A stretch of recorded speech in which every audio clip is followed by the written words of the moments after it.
21 বছর বেদাতি দরুদ পড়েছি, এমন টান দিছি, টানের সাথে কোথায় মাখরাজ কোথায় টান। আমি মুহাদ্দিস হয়েও অনেক লম্বা লম্বা টান দিয়েছি। আমি এখন বুঝি কোথায় এত টানাটানি করলাম। একবার আমাকে ফতুয়া জিজ্ঞেস করেছিল, আল্লাহুম্মা সাল্লি আলা মুহাম্মাদ ওয়া আলা আলি মুহাম্মাদ, এই যে ওয়াজের মধ্যে বক্তারাই দুরূদ শরীফ পড়ে দুরূদ ইব্রাহিম। আমি তখন ফতুয়া মাইরা দিছি আমার জাতি ভাইকে খুশি করার জন্য বেদাত মাইরা দিছি ফতুয়া। এখন তো বুঝি এই সমস্ত ধান্দাবাজি দুনিয়াতে মানুষকে খুশি রাখা যায়, কথা কোন কিছু মানুষকে খুশি রাখা যায়, কিন্তু আল্লাহর নবীকে খুশি করা যায় না, ঠিক কিনা বলেন? আল্লাহুম্মা সাল্লি আলা মুহাম্মাদিন ওয়া আলা আলি মুহাম্মাদ কামা সাল্লাইতা আলা ইব্রাহিম। নবীজির সাহাবায়ে কেরাম নবীজিকে জিজ্ঞেস করেছে, ইন্না না'লামু কাইফা নুসাল্লিমু ইয়া রাসূলুল্লাহ, আপনাকে কিভাবে সালাম দিব এটা আমরা জানি, এটা আমরা কি জানি, কিন্তু আপনার উপরে কিভাবে দুরূদ শরীফ পড়ব এটা আমরা জানি না। হুজুর তখন বললেন, তোমরা বলো কুলু আল্লাহুম্মা সাল্লি আলা মুহাম্মাদ ওয়া আলা আলি মুহাম্মাদ কামা সাল্লাইতা আলা ইব্রাহিম ওয়া আলা আলি ইব্রাহিম ইন্নাকা হামিদুম মাজিদ।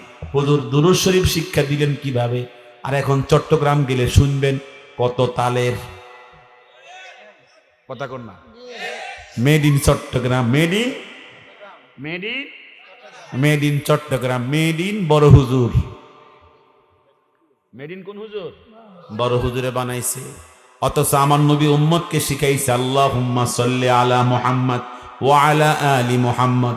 আমার নবীর বানানো দরুদ নাকি ওই চট্টগ্রামের হুজুরের দরুদ, কোনটা পড়বেন আপনারা? জোরে কোনটা পড়বেন? আমার নবী বলেছেন, মান আহাদাসা ফি আমরিনা হাদা লাইসা মিনহু ফাহুয়া রাদ। যেই ব্যক্তি ইসলামের মধ্যে এমন জিনিস সৃষ্টি করলো, আবিষ্কার করলো, যেটা কোরআনেও নাই হাদিসেও নাই, সেটা পরিত্যাজ্য, তা কোনোদিন আমল করার উপযুক্ত হবে না। কথা বলেন ঠিক কিনা? আমার আপনার নবীজি বলেছেন, ইন্না খাইরাল কালামে কিতাবুল্লাহ ওয়া খাইরাল হাদিয়ে হাদিয়ু মুহাম্মদ ওয়া শাররাল উমুরি মুহদাসাতুহা ওয়া কুল্লু মুহদাসাতিন বিদআহ ওয়া কুল্লু বিদআতিন দালালাহ ওয়া কুল্লু দালালাতিন ফিন্নার। নবীজি বলেছেন, উত্তম কথা কার কথা? জোরে কোন কার কথা? ইন্না খাইরাল কালামে কিতাবুল্লাহ, উত্তম কথা আল্লাহর কথা। ওয়া খাইরাল হাদিয়ে হাদিয়ু মুহাম্মদ, আর উত্তম পথ প্রদর্শনের রাস্তা আমার নবীর পথ প্রদর্শিত রাস্তা। কথা কোন ঠিক কিনা? ওয়া শাররাল উমুরি মুহদাসাতুহা, সবচেয়ে নিকৃষ্ট জিনিস হলো বিদআত। সবচেয়ে নিকৃষ্ট জিনিস কি? আর প্রত্যেক বিদআত গুমরাহি, প্রত্যেক গুমরাহি জাহান্নামে নিয়ে নেয়। অতএব যারা বিদআতের সাথে আছে তারা বিপদের মধ্যে আছে, তারা বিদআত থেকে নিজেকে হেফাজতে রেখেছে, তারাই সঠিক পথে আছে। কথা বলেন ঠিক কিনা? আমার আপনার নবীজি বলেছেন, আন আব্দুল্লাহ ইবনে মাসউদ রাদিয়াল্লাহু তাআলা আনহু قال قال النبي صلى الله عليه وسلم মান ওয়াক্কারা সাহিবা বিদআতিন, যে ব্যক্তি কোনো বিদআতিকে সম্মান দেয়, জোরে কোন কারে সম্মান দেয়? কোনো বিদআতিকে সম্মান দেয়, কাআন্নাহু আআনা আলা হাদামিল ইসলাম, সে যেন ইসলাম ধর্মকে সাহায্য করার জন্য সহযোগিতা করেছে, সেই জন্য ইসলাম ধর্মকে ধ্বংস করার জন্য সহযোগিতা করেছে। জোরে কর নাউজুবিল্লাহ, আরো জবান খুলে কর নাউজুবিল্লাহ। এজন্য বলতে চেয়েছিলাম, আমার আপনার নবীজি তার হাদিসে পাকের ভিতরে বারবার বিদআতের বিরুদ্ধে কথা বলেছেন, কিন্তু এখন যত বেশি বিদআত অত বেশি সুন্নি। কথা কন না? যার ভিতরে বেদাত বেশি, হেমিয়ার ভিতরে সুন্নতের গরম বেশি। কথা কন ঠিক কিনা? একজনকে বললাম, তুমি কি সুন্নি? কহ আমি কঠিন সুন্নি। ওনার মুখে দাড়ি নেই, মুখে কি নাই, পরনে ভালো একটা সুন্নতি লেবাস নাই, মাথার চুল লম্বা লম্বা, শাহরুখ খান সিস্টেম। এমনি চুলের ঠিক নেই, লেবাসের ঠিক নেই, সুন্নতের কোনো ধার ধারে না, নামে কয় সুন্নি। মুখে মুখে সুন্নি বললে কি সুন্নি হওয়া যায়? সুন্নত পালন ছাড়া যারা সুন্নি সুন্নি বলে নামে নামে প্রকাশ করে, ওরা মূলত ভণ্ড। কথা কোন ঠিক কিনা? আমার আপনার নবীজি বলেছেন, কুল্লু উম্মতি ইয়াদখুলুনাল জান্নাহ, জান্নাতে আমার সমস্ত উম্মত প্রবেশ করবে, ইল্লা মান আবা, কেবলমাত্র যারা আমার সুন্নত পরিত্যাগ করে তারা জাহান্নামে যাবে। সাহাবায়ে কেরাম প্রশ্ন করেছেন, মান আবা ইয়া রাসূলুল্লাহ, আবা কারা? আপনাকে পরিত্যাগ করে কারা? হুজুর তখন বলেছেন, মান আতাআনি দাখালাল জান্নাহ, যারা আমার সুন্নত মানে তারা জান্নাতে যাবে। ওয়ামান আসানি ফাকাদ আবা, আর যারা আমার সুন্নত মানে না, যারা আমার সুন্নত ছেড়ে দেয় তারা হচ্ছে জাহান্নামী। অতএব সুন্নত ছেড়ে দিয়ে জাহান্নামে যাওয়া লাগবে। কথা কোন ঠিক কিনা? মুখে মুখে সুন্নি হওয়া যায় না, সুন্নত পালন করে দেখাইতে হয়। কথা বলেন ঠিক না বা ঠিক? এজন্য বলতে চেয়েছিলাম, আমার আপনার নবীজি যারা প্রকৃত আশিকে রাসূল, তাদের মুখে দাড়ি থাকবে, মাথায় টুপি থাকবে, পরনে সুন্নতি লেবাস থাকবে, ঘরে বাহিরে সুন্নত থাকবে। কথা বলেন ঠিক না বে ঠিক? এজন্য আমার নবী বলেছেন, মান আহাব্বা সুন্নতি ফাকাদ আহাব্বানি, যে আমার সুন্নতকে ভালোবাসে সেই যেন আমাকেই ভালোবাসে। আর ওমান আহাব্বানি কানা মাইয়া ফিল জান্নাহ, যে আমার সুন্নতকে ভালোবাসে সে আমি নবীকে ভালোবাসে। যে আমাকে ভালোবাসে সে কই যাবে? আমার সঙ্গে জান্নাতে যাবে। জোরে কন্যা সুবহানাল্লাহ। আর মহাব্বতে বলেন না সুবহানাল্লাহ। যারা বেদাতি তাদের ব্যাপারে আমার নবী বলেন, আমি হাসরের মাটি বলবো, ইয়া রাব্বাল আলামিন, আমি তোমার কাছে হাবলি উম্মতি, আমার উম্মতগুলো আমাকে দিয়ে দাও, আমার উম্মতগুলো আমাকে। আমি কাঁদতে থাকবো, সেজদার মধ্যে পড়ে কাঁদতে থাকবো। আল্লাহ পাক বলবেন, ইরফা রাসাক, হে আমার দুষ্ট হাবিব মাথা তোলেন, সাল তুতা, আপনি যা চাইবেন তা আজকে দেওয়া হবে। ইশফা তুশাফা, আপনি যার জন্য সুপারিশ করবেন তার সুপারিশ আমার দরবারে মঞ্জুর হবে। বলেন না সুবহানাল্লাহ। কুল তুসমা, আপনি যা বলবেন তা শোনা হবে, তা বাস্তবায়িত হবে।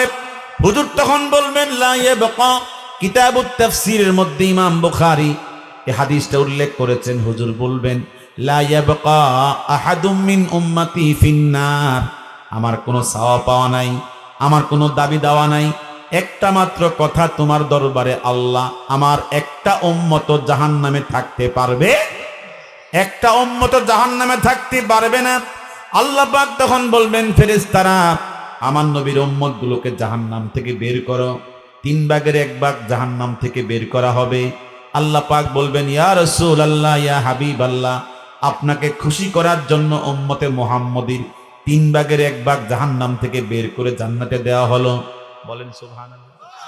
হুজুর তখন বলবেন, আল্লাহ তুমি তো কোরআনের ভাষায় বলেছো, ওয়ালা সাউফা ইউতিকা রাব্বুকা ফাতারদা, তোমার রব, তোমার মালিক, তোমার প্রতিপালক তোমাকে দিতেই থাকবে আর তুমি সন্তুষ্ট হতেই থাকবা। কথা কোন ঠিক কিনা? আমি তোমার 3 ভাগের 1 ভাগের ফয়সালায় সন্তুষ্ট না। হুজুর আবার সেজদায় পড়ে যাবেন, কাঁদতে থাকবেন, রব্বি হাবলি উম্মতি, আমার উম্মতগুলো আমাকে দিয়ে দাও। আল্লাহ পাক বলবেন, হুজুর মাথা তোলেন, ইরফা রাসাকা সাল তুতা ইশফা তুশাফা কুল তুসমা, আপনি যা বলবেন তা শোনা হবে, যা চাইবেন তা দেওয়া হবে, যাকে সুপারিশ করবেন তার সুপারিশ মঞ্জুর হয়ে যাবে। হুজুর তখন বলবেন, লা ইয়াবকা আহাদুম মিন উম্মতি ফিন্নার, জাহান্নামের মধ্যে আমার একটা উম্মত থাকতে পারবে। কথা কোন থাকতে পারবে? এই কথা বলার পরে আল্লাহ তাআলা ফেরেশতাদেরকে বলবেন, ফেরেশতারা আমার নবীর উম্মতে মুহাম্মদী থেকে আরো এক ভাগ জাহান্নাম থেকে নিয়ে আসো। 3 ভাগের 2 ভাগ জাহান্নাম থেকে জান্নাতে দেওয়া হবে। হুজুর তখন বলবেন, আল্লাহ আমার উম্মতের কি অবস্থা? আল্লাহ পাক বলবেন, আপনার সন্তুষ্টির জন্য আপনার উম্মতের 3 ভাগের 2 ভাগ জাহান্নাম থেকে জান্নাতে দিয়ে দিছি। আমার নবী বলবেন, লা ইয়াবকা আহাদুম মিন উম্মতি ফিন্নার, আমার একজন উম্মত জাহান্নামে থাকতে পারবে না। হুজুর সেজদায় পড়ে যাবেন, কাঁদতে থাকবেন। আল্লাহ পাক বলবেন ইরফা রাসাক, হে আমার দোস্ত হাবিব মাথা তোলেন। কুল তুসমা, আপনি যা বলবেন তা শোনা হবে, যা চাইবেন তা দেওয়া হবে, যার জন্য সুপারিশ করবেন তার সুপারিশ মঞ্জুর হবে। হুজুর তখন বলবেন লা ইয়াবকা আহাদুম মিন উম্মতি ফিন্নার, একটা উম্মত জাহান্নামে জ্বলতে পারবে না। কার কথা? আমার নবীর কথা। কথা বলেন ঠিক কিনা? আল্লাহ পাক বলবেন ফেরেশতারা, আমার নবীর সমস্ত উম্মত জাহান্নাম থেকে জান্নাতে নিয়ে আসো, একজন উম্মত জাহান্নামে থাকবে না, সব উম্মতে মুহাম্মদী জান্নাতে চলে আসবে। আজ থেকে নজরে বলেন, উম্মতে মুহাম্মদী আর জাহান্নামের মধ্যে নাই। কিছুক্ষণ পরে আমার নবী বলবেন, আমার কিছু নকল 2 নম্বর উম্মত আমাকে ডাকবে, ইয়া রাসূলুল্লাহ ইশফে লানা, হে আল্লাহর রাসূল, হে আমাদের নবী, সবাইকে সুপারিশ করে জান্নাতে নিয়ে গেছেন, আমাদের জন্য সুপারিশ করেন, আমরা আপনার উম্মত। হুজুর তাদের আওয়াজ শুনবেন, আবেদন শুনবেন। ওদের আবেদন শুনে নবীজির কলিজার মধ্যে একটা মায়া, একটা দয়া সৃষ্টি হওয়ার উদ্রেক হবে।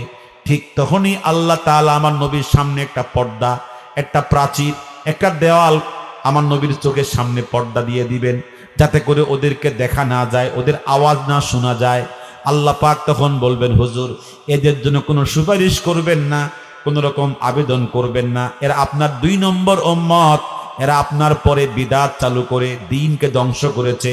আপনি বলে দেন সোহকান সোহকান লিমান গাইয়ারা মিন বাদি, তোমরা সরে যাও, দূর হয়ে যাও, তোমাদেরকে সুপারিশ করা আমার দায়িত্ব না, তোমরা 2 নম্বর ডুবলি উম্মত। কথা কোন ঠিক কিনা? বলতেছি আল্লাহর দন রসুলকে দিয়ে, রসুল গেলেন গায়েব হইয়া, সেই দন খাজা পাইয়া, খাজা আছে আজমিরে, কেউ ফেরে না খালি হাতে। কথা কন না কা?